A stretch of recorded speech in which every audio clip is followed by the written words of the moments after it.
Get started. Welcome to all of you that are here with us at 7 o'clock on Tuesday night. To those of you that are joining us remotely and those of you that are joining us later on, we're really excited that you're going to have a chance to be a part of this community of learning as well. So let's go ahead and get started. I'm going to thank David in advance for running tonight's slideshow. So David, if you can pop that up for us, we're going to start taking a look at some of the visuals that we'll share together tonight. So I'm going to go ahead and get started. So we have this wonderful new Haggadah, our newest Reform Movement publication, and we're going to look at a few very particular highlights from the Haggadah. It's a great, wonderful, thick, detailed book. We're not going to be able to go through the whole thing. Obviously, I picked three specific moments in the Seder that we're going to learn from together. Jason dropped a link in the chat, and he'll drop it again in there a little bit later.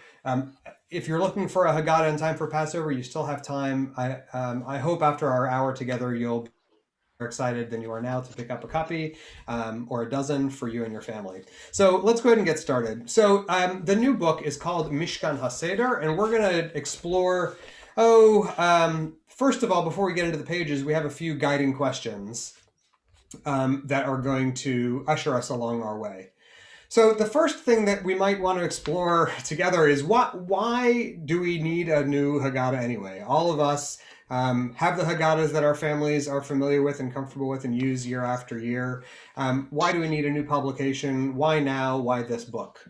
I will tell you that given that the Haggadah is maybe the one most used Jewish ritual book that people have in their homes, the Reform movement hasn't published a Haggadah in a very, very long time. So for one factor, we just thought it was time to update the text of the Reform Haggadah. There were some sensibilities in Hebrew and translation theology that we really wanted to see reflected. We have a new embrace of the Hebrew language, poetry and art and liturgy. Some families had been looking for a more complete Haggadah. Some had been looking for more Hebrew. Some had been looking for more sensitive reading. So the time was really right. So the next question, when we sat down to create this book, and I was privileged to be at the table at the beginning as the editor of the commentaries, we had to make some decisions about what we wanted to prioritize when we were putting the book together. A Haggadah with everything in it, with everything explained and every possible ritual and detail elaborated, has some practical challenges because you wouldn't be able to hold it in your hand and still eat your soup at the same time. We needed to have something that was user-friendly. We wanted to have something that reflected gender-neutral translations. We wanted to have something that reflected a contemporary understanding of God and the world in which we live. We wanted to have something that was accessible to people that didn't read Hebrew. And we wanted the Haggadah to reflect the same kind of liturgical priorities of our other prayer books, of Mishkan HaNefesh and Mishkan T'filah, the prayer books for the high holidays and for Shabbat and weekdays and holidays, respectively.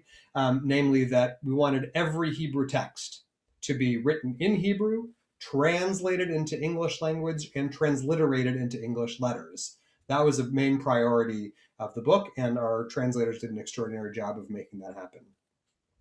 Our next question. So now that the book is put together, when you get a copy of the Haggadah, or a dozen or 2 dozen for your family, what should you expect? Let me start by saying that your considerations for your Seder will be the same ones that we started with this evening. You can't do everything. The book has a lot of stuff in it, and you're going to have to do some very deliberate picking and choosing about what you want to include, what you want to exclude, what kinds of readings, poetry, art you want to guide your guests to, because you just can't do it all.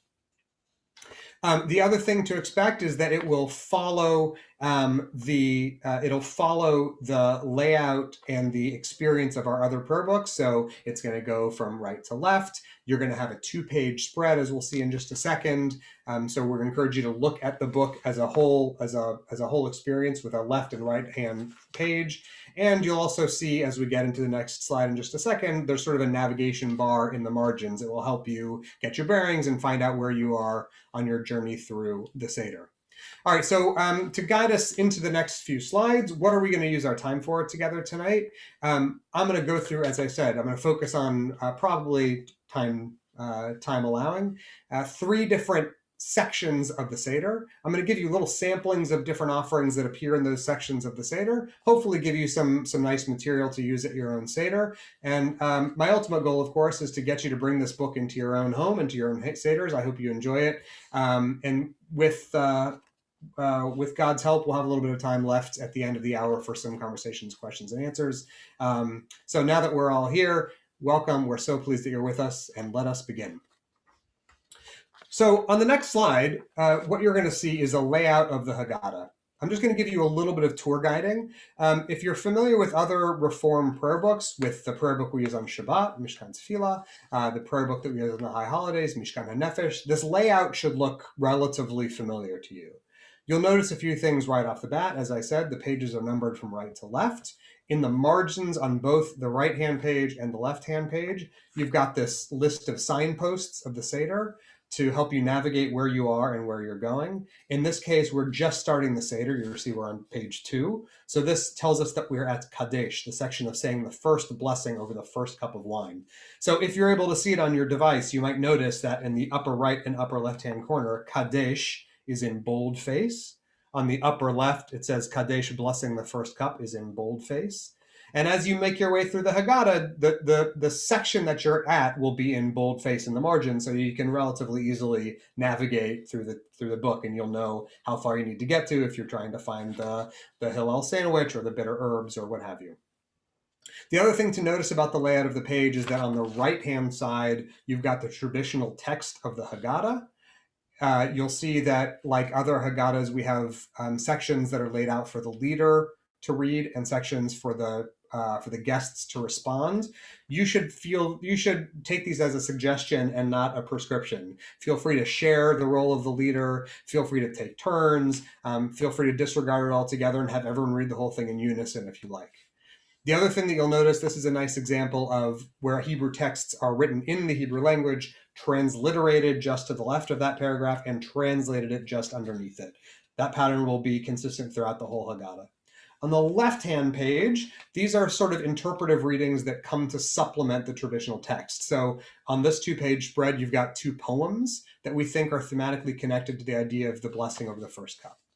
At the bottom of both pages, underneath that line, on the left-hand side, you've just got citations for the poems, so you can follow the poets and read more of their stuff. On the right-hand side at the bottom, underneath that line, this is where the critical apparatus and the commentary live. So you'll get some scriptural citations, you'll get references to other works, you'll get hyperlinks to the scriptural references that may be in the text of the Haggadah.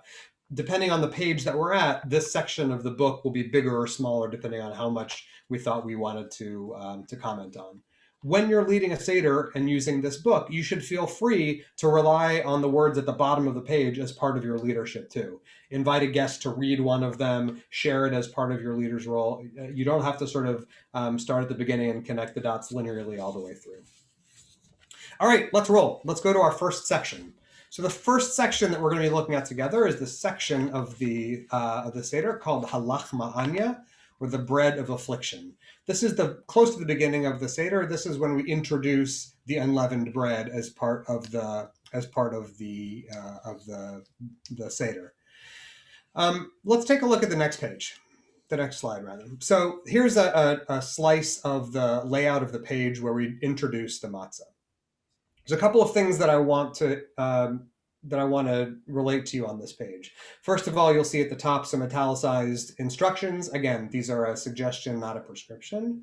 In the middle of the page, this is the hopeful familiar Hebrew text. Halach ma'anya di'achalu ahavtana ba'ad b'mitzrayim.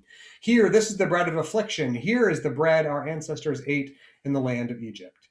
So the reason that I wanted to start with this section of the Seder, for those of you with books, this is, great question. I'll see if I can do this without too much running around. I think it's around 20, let's call it 28. We're on page 28 if you've got a book. So By beginning our relationship with the food on our Seder plate, the first character that we introduce here is the matzah, the bread of affliction. Something that I want to sort of flag for you that you might not otherwise have noticed is that when we introduce the matzah, we introduce it, so to speak, not in Hebrew, but in Aramaic. Halachma anya. If you have a sort of sensitive ear, you may notice that that doesn't sound like Hebrew. It sounds slightly different. It's Aramaic. Why did the section introducing the matzah remain in Aramaic and not get translated into Hebrew later on? So the big reason, I think, starts us off, helps orient ourselves for the rest of our relationship with the Seder. Aramaic was the language of the street that was spoken by our ancestors a couple of thousand years ago. And by keeping the introduction of the matzah in the vernacular, the language that everyday Jews spoke in their everyday conversations on the street, we're reminded that the message of the Seder and the journey of Passover is meant to be accessible. It's meant to be something that we understand, that we relate to. It's not supposed to be sort of highfalutin language or idiom. It's supposed to be something that feels very, very familiar and accessible to us. This priority of accessibility is also something that we had as an editorial priority as we put the book together. We wanted to feel that we were presenting participants in the Seder to an experience that felt familiar and easy and comfortable, although still elevated and holy. Let's go to the next slide, please. So we have here this this beautiful quote by John Ruske, who was a sort of Jewish communal professional from New York. Forgive me, I'm just going to go ahead and read it for you. He says, at its core, the Seder is an act of imagination. The curriculum of the Seder assumes if we enact the rituals of oppression, if we taste the foods associated with slavery, then we'll be able to experience bondage as if we were actually in Egypt. Avadim hayinu b'Mitzrayim. We were slaves in Egypt. We, not only they. And if we can imagine ourselves as slaves on these nights of Passover as we're commanded to, then we will be able to better understand and experience what it feels like to be unemployed and scared, or homeless and hungry, or elderly and alone. If the Seder does its job, it is engineering and heightening a new kind of empathy inside of ourselves. On one hand, we are play acting what it feels like to be liberated slaves, but it's not just theater. This is meant to be a real transformative experience. So we are supposed to genuinely understand what it feels like to feel privation and need and terror and excitement by the time we get to the end of the Seder. And that experience of generating empathy is supposed to make us different at the other end of the Seder than who we were at the very beginning of the Seder. I want to say one thing also that's important about this part of the Seder, and that is that you'll get the instructions in the Haggadah, but at the beginning of the Seder, when we introduce the matzah, we invite all who are hungry to come and eat. In a way, and you'll find in different Haggadahs, maybe in your different traditions or in other publications you may have seen, there's this custom of opening the door on Seder night. There are a couple of different places where Haggadahs instruct participants to open the door. One is at the very end, when we pour the cup of Elijah, and one is at the very beginning here to coincide with the invitation that everyone who's hungry should come in and eat. And I want you to remember that we have this conversation now, so that in 45 minutes when we get to the conversation about Elijah, you'll remember that that is meant to be a bookend to the experience that we're having at the very beginning. This gesture of invitation is meant to accompany that renewed sense of empathy, that the new selves that we're trying to engineer as part of the Seder are supposed to be new selves that are attuned to other people's suffering. And so we're going to open the door to allow ourselves to see other people's needs outside our front door. And on that note, let's go to the next slide. So we just got through the holiday of Purim, which, as you may know, has a couple of different ethical commandments associated with it. One that you should give charity to the poor, and the other that you should send treats or food to your neighbors. There are also two ethical commandments associated with Passover. And they both sort of are rooted at this point in the Seder, this point in the Haggadah. This is one of the notes that you'll see on that page when you open up your book. There are two separate charitable obligations that we're instructed to fulfill at this season. One's called Kimcha de Pischa, and you'll notice again in Aramaic because it's meant to be familiar and accessible, which means literally Pesach flour, Passover flour, and Ma'ot Chitim, or funds for wheat, both of which are ways of directing tzedakah funds to enable the needy to fulfill the customs and traditions of Passover with dignity. So one of these mitzvot directs us to give food to people who are hungry, literally Pesach flour or just food. And you can fulfill this mitzvah, by the way, if you clean your house for Passover and you want to get rid of all your chametz, you can fulfill this mitzvah by taking your unused flour and rice and pasta to the food bank to make sure that someone who's hungry will get to use it. And the Ma'ot Chitim instructs us to use our funds to give financial tzedakah.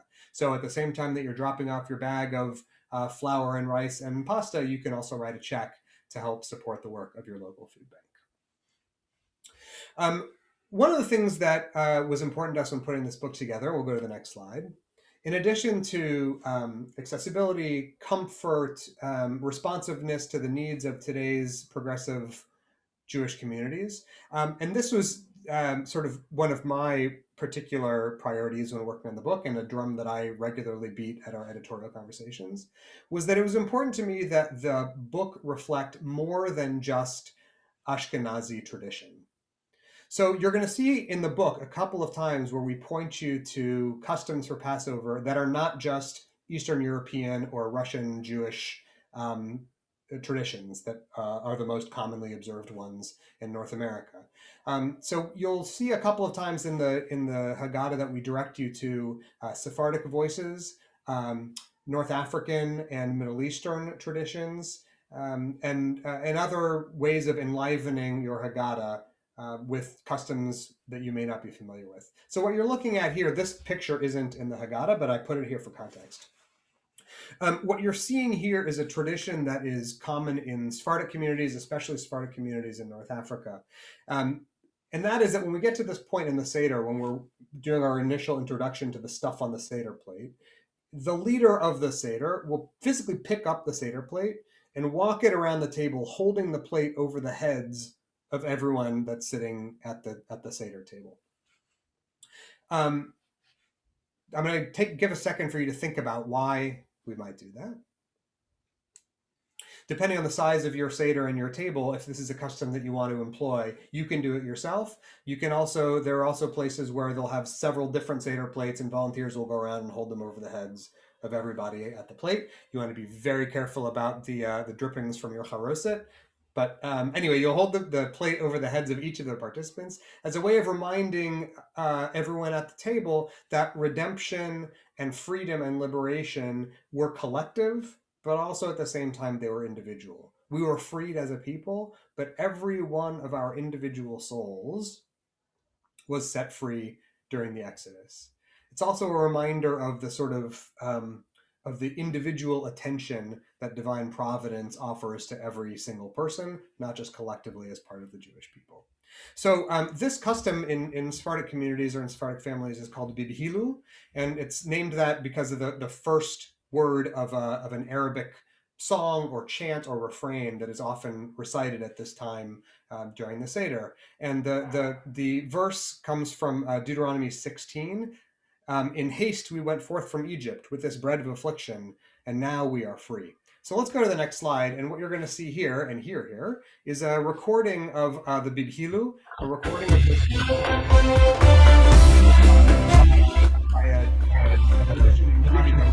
I just want you to have a chance to listen to what it sounds like.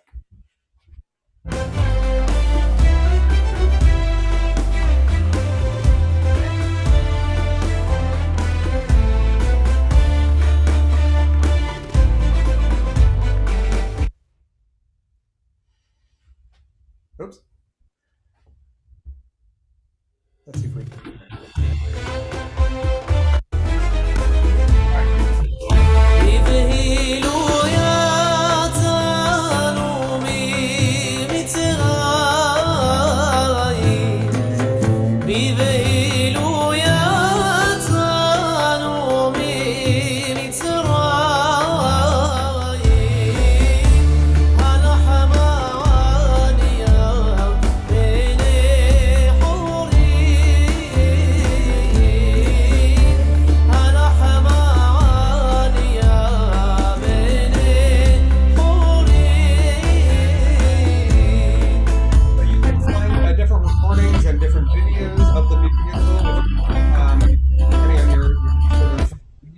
choice. You can look on Spotify, you can look on YouTube. There are all kinds of recordings where different recordings, different versions of Bibhilu are available online. If it's something that you want to try, why not have the song queued up and you can play it while you walk around with the plates and hold them over the heads of your guests. I promise you that most of them will never have seen it before. It'll be a really engaging and exciting way to spice up your Seder. Okay, let's go. Okay, great. That was Halach Ma'anya. That was our quick sprint through the matzah. And now we're going to go to another very familiar section of our Seder, and that is the 4 questions. All right, so the 4 questions appear in the Magid section of our book. I'm going to see if I can find a page for y'all while we're looking here. We're going to look at it. I think it's around page 30 for those of you that are following around. 32, 34 of the book. Okay, so one thing that I love about our translation is that we didn't want to we had a long conversation about this section of the Seder. What's fascinating about the fact about this part of the Seder that is maybe the most familiar to Jews all over the world is that we call it the 4 questions, but in fact, there aren't 4 questions. There's actually 1 question with 4 different answers. Why is tonight different? Oh, because of how we dip and how we recline and what we eat and so on. So we went back and forth. Should we mess with the time-honored phrase, the 4 questions that everybody knows and is familiar with? In the end, we decided not to mess with it. We still call it the 4 questions, but you can see the heading of this page. We retitled it the 4-part question, which retains the sense of the fact that there are 4 of something, but it's really a 4-part question and not 4 separate questions. Okay, let's keep going. Here we go. So I am not going to give you the whole page of the 4 questions. You're going to get to buy the Haggadah and take a look at it for yourself. But one thing that I want to call out to you to pay attention to when you get to this part of your Seder, there's this kind of coda to the 4 questions about reclining and bitter herbs and dipping and so on, where the leader is instructed to sort of sum up the obligation to ask questions with this reading in the middle of the page. Even if all of us were filled with wisdom, all of us blessed with understanding, all of us elders well-versed in living, all of us sages well-versed in Torah, still it would be our sacred obligation to tell and retell the story of our exodus from Egypt. And of those who expand and explain the story, it is said, surely they deserve praise, for redemption is not yet complete. So what I think this phrase is doing in the traditional text, and also why I think it's beautifully in keeping with the priorities, editorial, theological, social priorities of this Haggadah, is that if the message of Passover is one of radical abolitionism, as I believe it is, then our commitment to abolitionism and liberation and freedom has to extend in all directions, by which I mean Jewish life tends to default to a posture where those who are learned, those who are literate, those who are practiced, those who are old, those who are well-versed in living, retain some sort of earned authority over the community.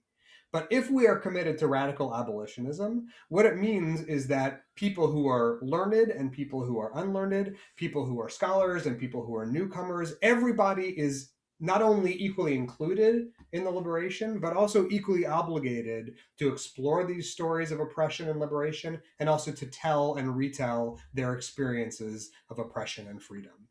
So if you've got somebody who knows the Seder super, super well at your table, that's great. But they are not the only ones that have access to the experience of Exodus and freedom. You have that experience too. And your Seder won't be everything it can possibly be unless you get a chance to tell your stories and share them with everyone at dinner. All right, let's go to our next page. So we did something with the 4 questions that I'm quite excited about. And this is what we did. We give you the traditional 4 questions, the traditional Manishtanah Halayla Hazeh, which you will all be familiar with. But we also did something sort of creative with it. This is on the facing page of your 4 questions. We give you these 6 options, and we invite you to choose 4 of these 6, or parts of any questions to come up with 4, and to take turns asking and answering them, pose one to the group, and have everyone share their answers. And you'll see, let's just pick a couple of them to highlight. Let's look at number 1. Haven't we taken this trip before? Just last year? Why are we going again? Is it possible to see different things upon arriving this time?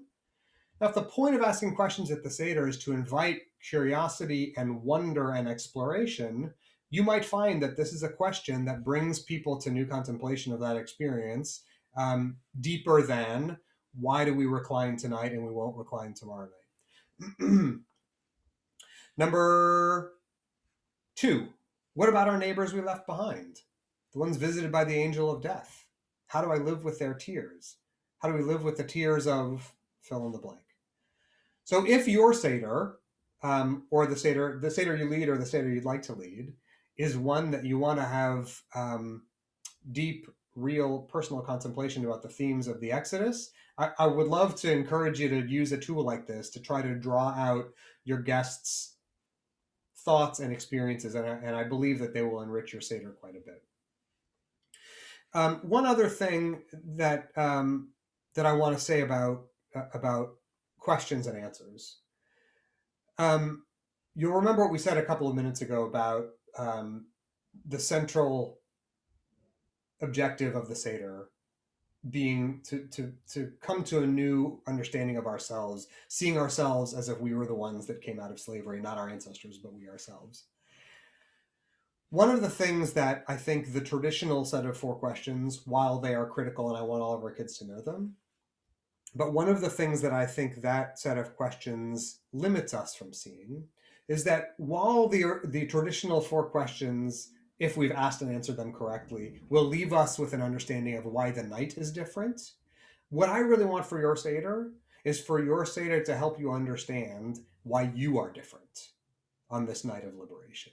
And this set of questions, I hope, will draw you into the contemplation, the exploration, and hopefully conversation about why you're different on Seder night than you are on every other night of the year. Let's take a look at the next page. So something else that you'll find in this Haggadah, which I believe is different from other Haggadot, is there is an incredible wealth of poetry, ancient and modern, quite a bit of modern poetry. Jessica Greenbaum, who is the editor of the poetry of this book, is herself an amazing contemporary poet and author. And she selected an incredible group of voices to round out your Seder experience on the left-hand page of the 2-page spread. I want to encourage you to weave these into the Seder that you lead. Some of them are just beautiful on any night of the year, and you don't need to use them on Seder night. But and this is one that I thought I would share with you. So this is a poem by a poet named Dan Belm, and it's called "The Weight." You must prepare to carry nothing where you walk. A God who cannot be seen, a name you cannot speak. Therefore gather the most precious of what you have, and build me something heavy you can carry. Heavy as you want. I will be weightless in it. An idea, a promise, among you, within you. I will be unbearable. You can bear it. Over and over you will pick it up and set it down, and as you wander you will lose what you brought forth. The ark will collapse in your hands. The stones of the law will break. Then you will carry me in your minds, in your mouths, unbearable as you want. You can bear it. Just beautiful, beautiful, extraordinary poetry. And you're going to see a lot of equally beautiful poetry throughout the book. And I urge you to spend your time exploring and really, really chewing on these beautiful words. Next slide, please. So we're ready to go to our next section of the Seder. I know we're moving really quickly, but there's a lot I want to cover. So we're going to spend some time talking about the 10 plagues.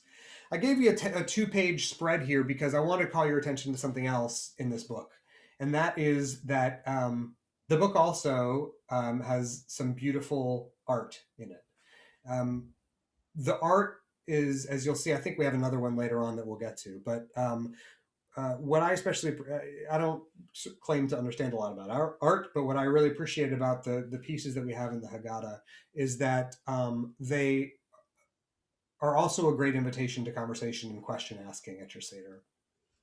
So this is the piece of art that accompanies the 10 plagues. You'll open your book and it'll look like this.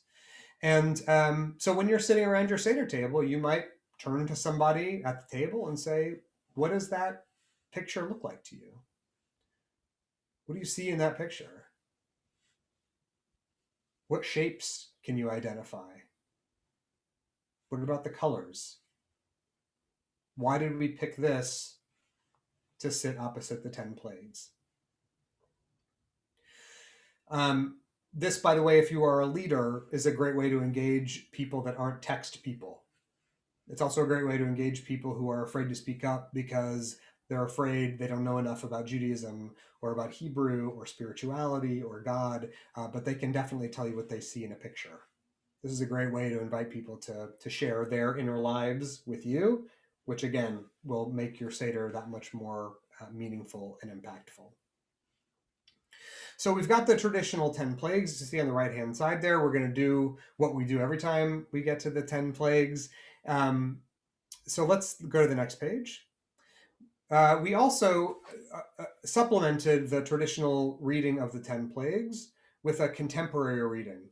Some of you at your Seders already have the custom of going around the room and saying, you know, if the 10 plagues happened today, what would they be? Or if you could swap out one plague and replace it with another, what would it be? Or what are today's versions of the 10 plagues? Which of these plagues would be the most devastating today? So we have this reading called Elah HaMakot. These are our plagues.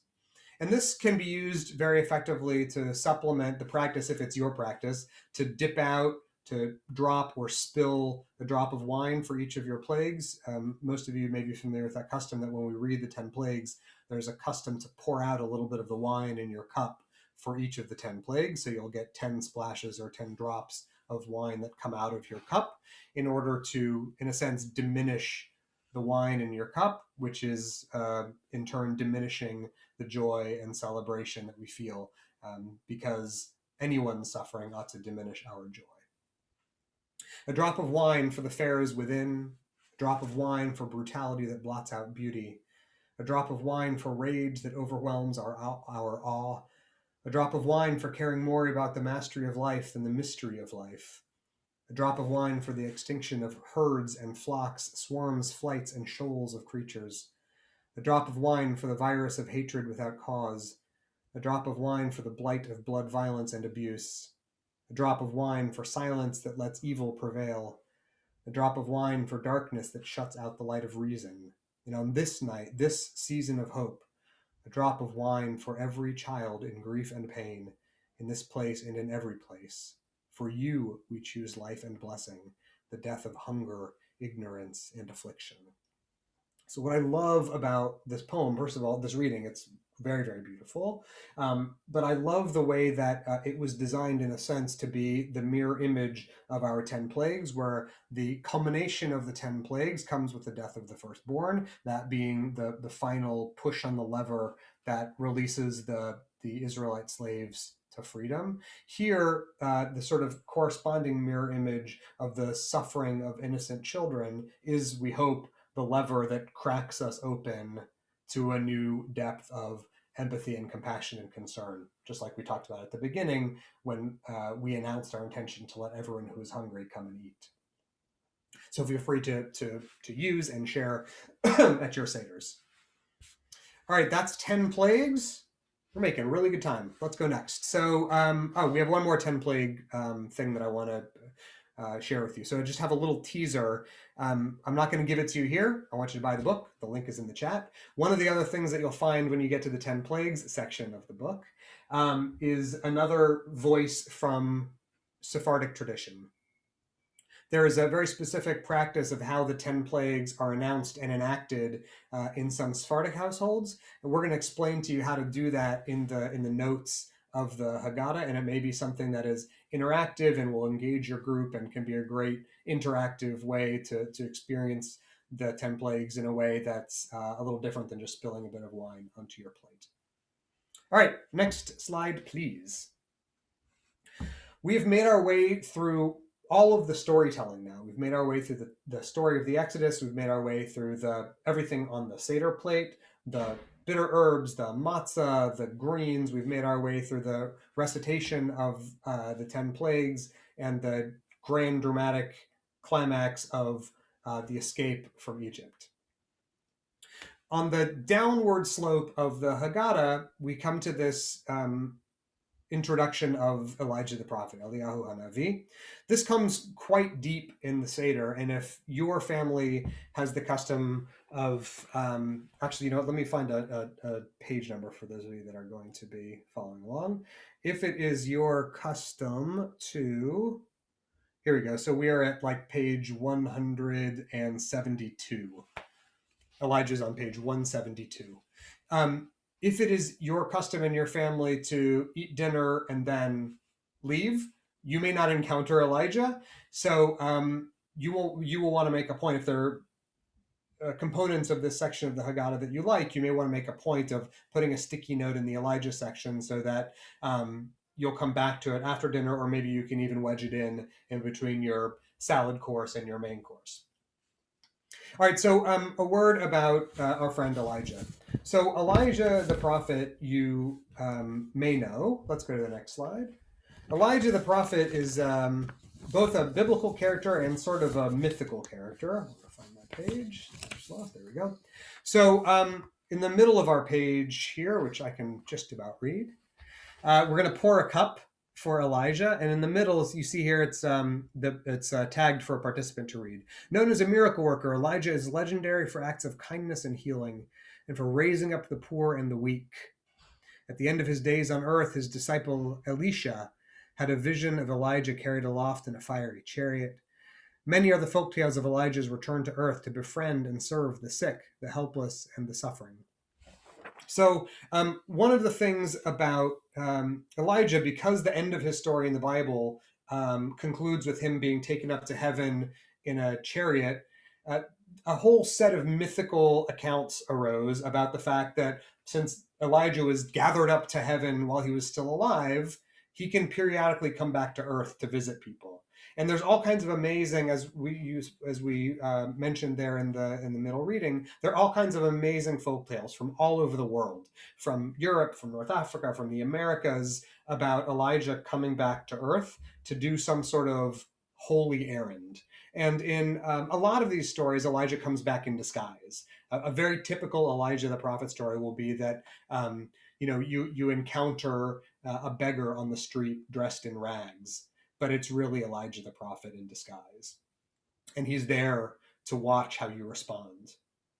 And the sort of pedagogic value of those stories, I think, should be clear, that we're encouraged when we meet Elijah here on Seder night to think about how our behavior might be different if there was a real possibility that every stranger we encountered was really a prophet in disguise, watching to see how we'd respond.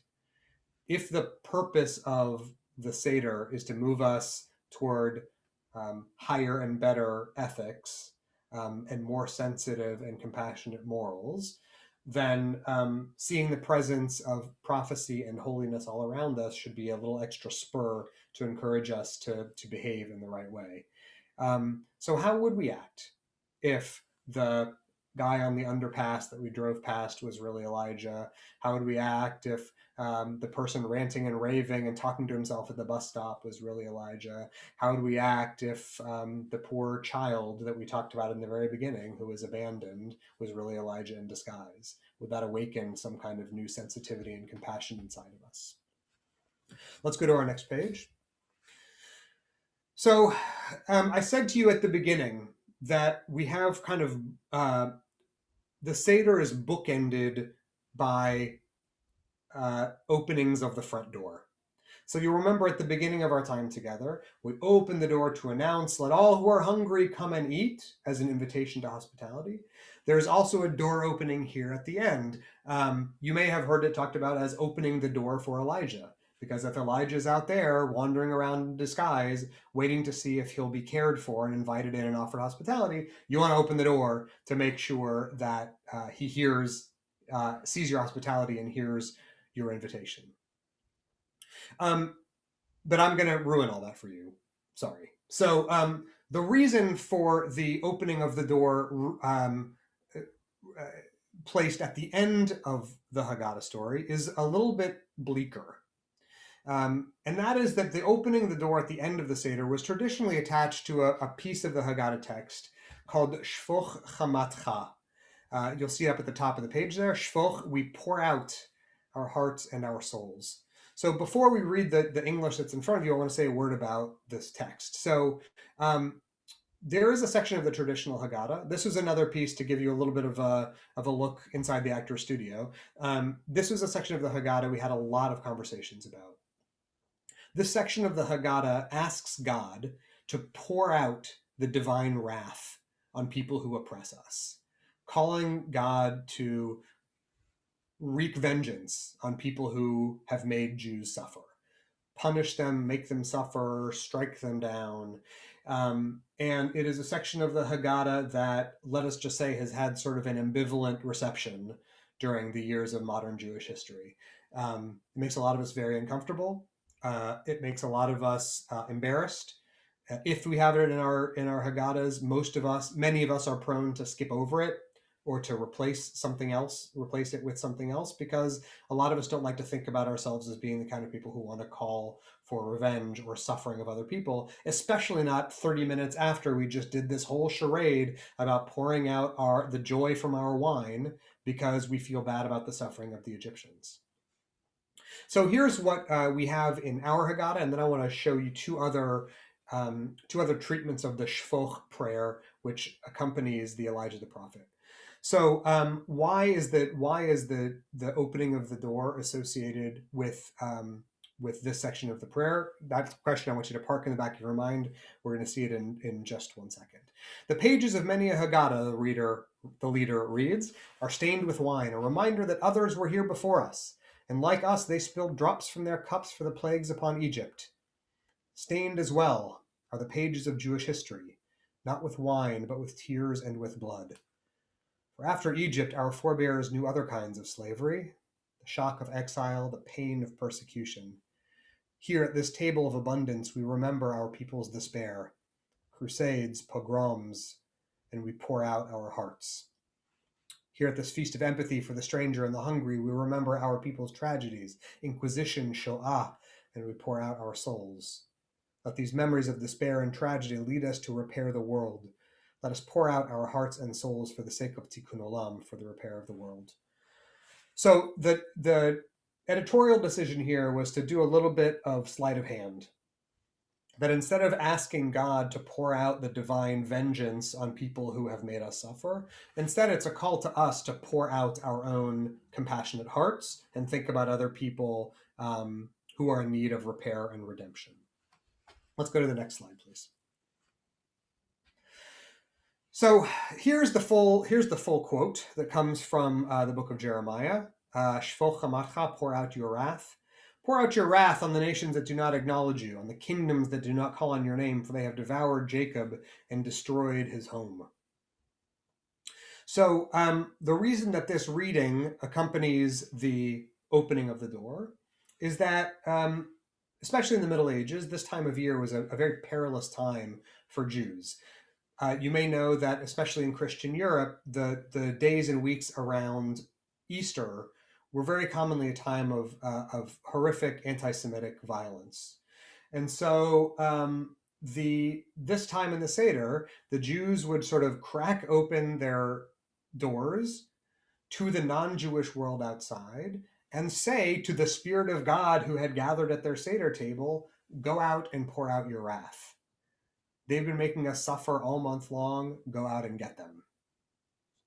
Now, that may make you feel a little bit uneasy. And so I'm going to share with you a response to that tradition and a response to that emotional experience by Deborah Lipstadt. Deborah Lipstadt is certainly the nation's, if not the world's, foremost authority on anti-Semitism. And here's what she says about it, maybe surprisingly. She writes, "Clearly this paragraph makes some people uncomfortable because it seems to defy the Seder's universal themes of freedom and liberation. I, however, love it." Why the infatuation? Simple. I always picture the many beleaguered Jews, particularly but not only in Europe, for whom Passover with its proximity to Easter was a dangerous time. I imagine Jews who spent much of the year, not just Passover, fearful that the non-Jewish world might turn on them in violence, and they would have little recourse to protect themselves. Let's keep going. Suddenly, for one short paragraph, they opened the door of their homes. Of course, it was at a moment when most of their non-Jewish neighbors had already retired for the night, and publicly told them and the whole world just what they wished for them. For one brief moment, they could let their desire for justice be heard publicly. They did not have to cower in fear. They did not have to accept whatever was dealt them because they were powerless to respond. Those 32 words constituted the one moment during the year when they unambiguously could give voice to their feelings of pain for the torment they and previous generations had endured. So for Dr. Lipstadt, again, when I first read this, I was very surprised to hear this response from her. But for her, this moment of pour out your wrath is a moment of Jewish liberation that finally completes the liberation that started at the Exodus. That yes, we were freed from slavery, but until then, and even until now, we've remained under the boot of somebody else, always at somebody else's mercy. And this is our one time. She says it beautifully and dramatically. This is the one time during the year that we can open up the door and say, I hope you suffer in exchange.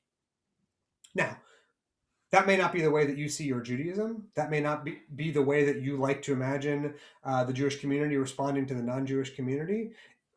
But if you share this text at your seder, I bet it will provoke great conversation. We knew that Dr. Lipstadt had written this piece in defense of Shvo Chamacha, in defense of pour out your wrath, and it didn't convince us. It wasn't enough to convince us to include the traditional text calling for God's wrath to be poured out on the rest of the non-Jewish world. And instead, let's take a look at the next page. This is the note that you'll see in our Haggadah. Our Haggadah presents this text as a reinterpretation of a passage that is often recited at this point in traditional Ashkenazi seders. The text taken from Jeremiah 10:25 beseeches God, pour out your wrath on the nations that do not acknowledge you. This passage originated in the Middle Ages as a desperate emotional response to the surging proliferation of pogroms and blood libels against European Jewish communities. By contrast, our rendering orients this text in a new direction. We look inward to identify the ways we might pour out our own anguish, hope, and compassion to rebuild and repair a broken world. So this is something that's worth exploring inside yourself and at your Seder table. Do you believe in a God of vengeance? Do you believe that when God acts in the world, God should make the wicked suffer? Do you believe, what is your understanding about Jewish power? Does it feel good to you to know that we're in a world now where Jews can defend themselves in a way that they couldn't 1,000 years ago? Does it feel good to you to know that when we open our doors, we don't have to be afraid of who's going to come in and get us? And do you think that one appropriate use of that freedom is to share these words of Jeremiah with the world? Or is the proper response to this kinder, gentler world to share something like we offered about an invitation to compassion, empathy, kindness, and concern? That's something for you to think about and for you to bring to your Seder participants. All right, so let's move to our next slide, which should indicate that we have a little bit of time now for about, give or take, 4 questions. If you have a question and you want to drop it in the chat, you can do so. I think there may be few enough of us that you can unmute yourself and ask a question if you'd like, or offer some feedback, but we have a good, I don't know, 7 or 8 minutes now for conversation, questions, input. I have a question. Yes. How long was this in the making? It's a beautiful book. I love it. When did y'all start working on this project? Thank you. Yeah, so we started working on it a couple of years ago. It was, it was before COVID, and everything before COVID, time loses all meaning. So I'm not exactly sure when, but it's been quite a while. We knew, gosh, must be 3 years ago that we wanted to do a Haggadah. The translation was underway already a couple of years ago. The thing that took a lot of time over the last year or two. We had a lot of rights clearances to do with all of the essays, poetry, the art. There were some song lyrics in there. There were a couple pieces that we knew we really, really wanted, and we couldn't get clearance, and so we had to sort of repaginate. And we also knew that there were a couple of social justice commentaries that we wanted to drop in as well, and that took a little bit more time. It was quite an undertaking, definitely a labor of love. So yeah, thank you. I'm glad you find it beautiful. There is a question in the chat, I think. I didn't see a count. So hello, Rabbi. Glad you're here. Thank you for joining us, and hello, Tucson. Thank you for your question. I didn't see a counting of the Omer for the second night. Did I miss it, or was it left out for a reason? That's a great question, whose answer is not coming immediately to mind. I need to look and see if I can find it. But I don't, it's funny. I don't, by the time it came to me, the framework of the liturgical pieces was already in place. So I don't know the answer to why it was left out. I don't see it in there either, but I don't have a good answer for you. Other questions?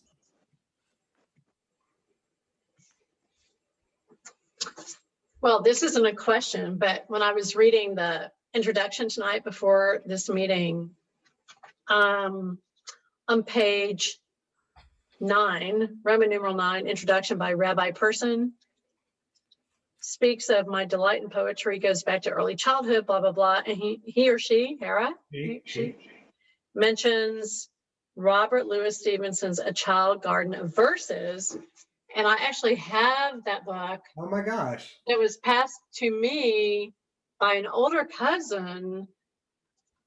And I loved this book as a child. I spent so much time with this book because of its incredible illustrations and poetry. And I think this also is what, connected me to poetry at a really young age. So I was so excited to see that.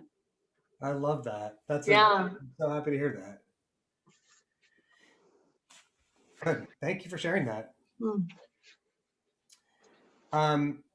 What else? Other questions, other feedback? I can talk to you about putting the book together. I can talk to you about stuff that's particularly in there. We've got enough questions that if you have a specific question about your own Seder, what you want to do around the table, I'm happy to address that. So as folks from Tucson, it's a small group of congregants who have offered to help us put together our Zoom Seder, our second night Seder. There's just so much here in this new Haggadah that I really thought we need to have like a think tank. Do you have any kind of suggestions for us about a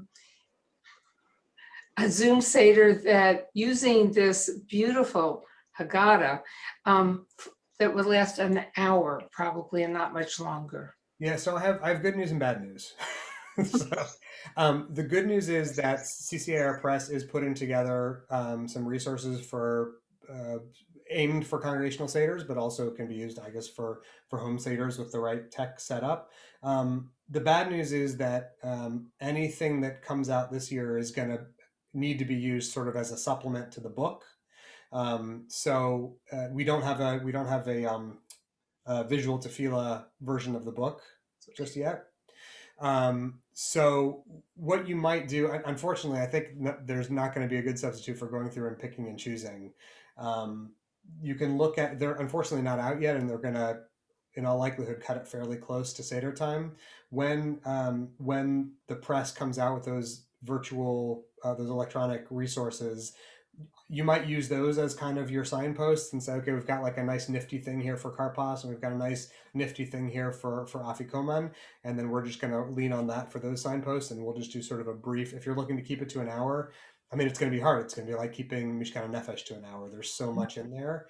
I'm already getting a little bit of a panic attack because there's just so much stuff I want to do, and I just have to keep telling myself I'm going to use this book for 20 years. I don't have to do it all now. Actually, that's good advice. We're small, and we happen to be fortunate enough that every member will have a copy. We've already ordered them, so we will be able to use the Haggadah and don't need the, PowerPoint. Mm-hmm. But I was thinking about breakout groups, for example, some of these questions that around like the 4-question supplement, Mm-hmm. and to go into breakout groups, for example, which we could do with Zoom. Love that idea.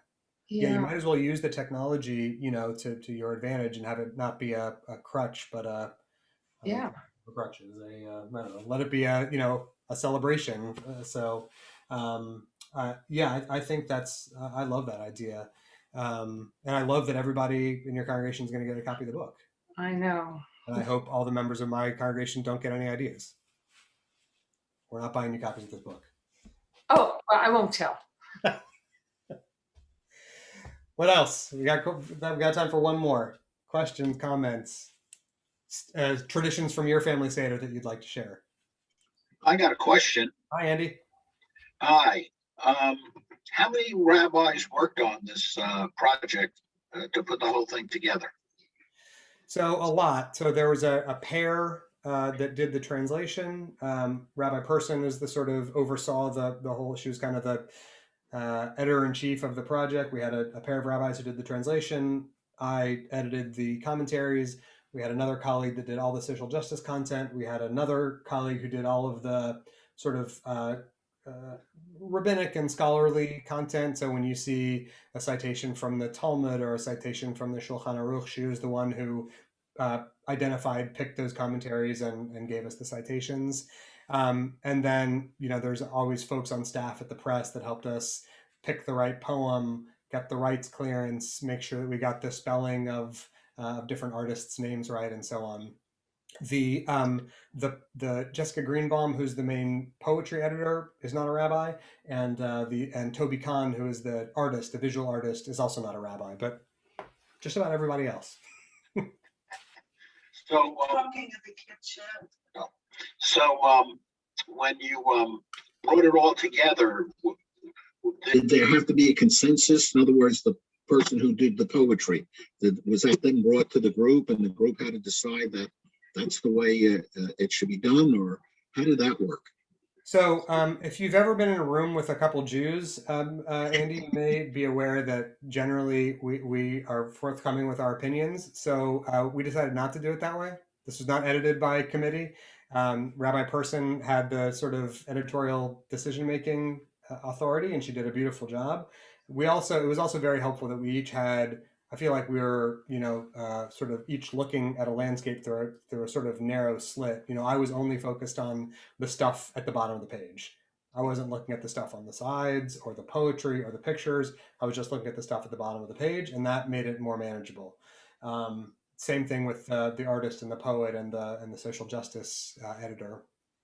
So we submitted all of our stuff separately to Rabbi Person, and she kept us on task and sent it back for edits. This needs to be cut. One of the things that was especially challenging is that there are some sections of the book, just like as Rabbi Cohn can tell us on the high holidays, for example, there are some sections of the machzor that have tons and tons of commentary because they're really juicy and interesting. There's a whole bunch of stuff in your high holiday machzor about about Kol Nidre, but there's maybe not as much stuff in the commentaries about candlelighting. Same thing here. We've got tons and tons and tons of stories about the storytelling of the Exodus, the 4 questions, the 4 children, and not as much about Birkat Hamazon. And so to build a book, it's fascinating because you had to build it in sort of 3 different directions, top to bottom, side to side, and we had to make sure that that every page had enough stuff on it so that it wasn't visually overpowering. I think the layout came out very beautifully. I'm really proud of it, but it was not easy. We are about at time, so I want to close with a couple last pieces of housekeeping.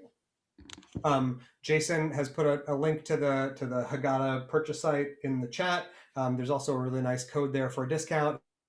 Haggada's yet, you should do it now, and you get a little break on the price. For those of you that are part of our Houston community, we will be unfortunately having another remote Pesach this year. We sort of hoped that it was going to be, next year in person, but unfortunately it's going to be next year in person. And this year we're going to be continuing remotely, but we have a lot of great resources to help enrich your home Seder experience. We're going to be sending you a link where you can access all kinds of digital resources, a video companion for your Seder table, questions you can ask, resources for your table, recordings of songs, and so on. So keep your eye open for that. And we hope that you'll join us for our virtual Seder this year. Until now, between now and then, all of your clergy would love to answer your questions about Seder, about the Haggadah, about how to plan an evening. For a lot of us, this is like the best part of the Jewish year, and we'd love to share this experience of liberation and freedom with all of you. Thank you for your time. We're so glad that you were here. I can't wait to hear about how your Seders went this year. I hope that you will share the stories with me afterwards and ask good questions. Thanks for your time, everybody. Thank you.